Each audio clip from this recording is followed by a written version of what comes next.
উপস্থিত সাংবাদিক ভাই ও বোনের আসসালামু আলাইকুম। আমরা সবাই জানি বিএনপি চেয়ারপারসন দেশনেত্রী বেগম খালেদা জিয়া 23শে নভেম্বর থেকে আজ অবধি এভার কেয়ার হসপিটালে চিকিৎসাধীন আছেন। আমি গত পরশুদিন আপনাদেরকে বলেছিলাম উনি ওনার সবচেয়ে সংকটময় সময় অতিক্রান্ত করছেন এবং সময় বলে দিবে উনি কতটুকু সেই সময় আর সংকট কতটুকু কাটিয়ে উঠতে পারবেন।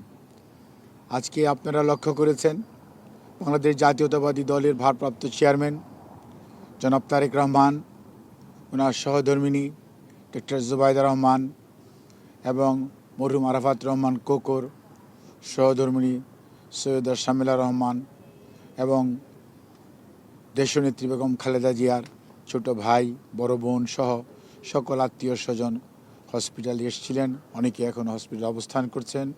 সর্বোপরি দেশনেত্রী বেগম খালেদা জিয়ার মেডিকেল বোর্ডের সদস্য doctor Shahabuddin Talukdar, professor doctor FM Siddiqui, professor doctor Nuruddin Ahmed, professor doctor Ziaul Haque, professor doctor brigadier general Saiful Islam, AZM Saleh, doctor Jafar Iqbal, doctor Masum Kamal অর্থাৎ এবং doctor AQM professor AQM Mohsin এবং AQM Reza, professor interventional cardiologist সহ দেশের বাইরের ইউকের এবং US-এর যারা দেশনেত্রী বেগম খালেদা জিয়ার মেডিকেল বোর্ডে সার্বক্ষণিকভাবে থাকেন।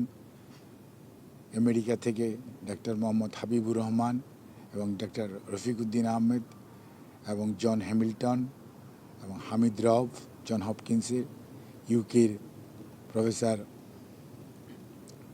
ডক্টর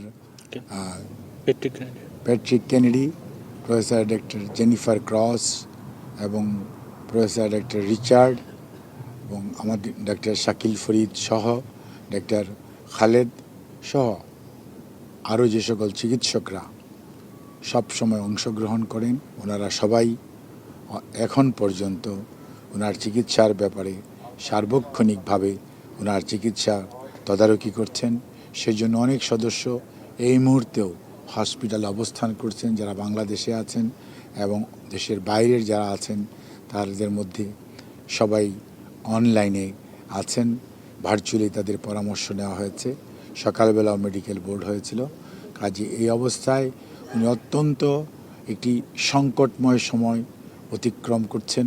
কাজে এই অবস্থায় আমরা শুধু এটুকুই বলতে পারি, দেশবাসীর কাছে ওনার পরিবারের পক্ষ থেকে ওনার জন্য দেশবাসী যেমন সব সময় দোয়া করেছে, আমরাও আবারও পরিবারের পক্ষ থেকে ওনার সুস্থতার জন্য দেশবাসীর কাছে ওনার পরিবারের পক্ষ থেকে মহান রাব্বুল আলামিনের কাছে দোয়া করার আহ্বান জানাচ্ছি।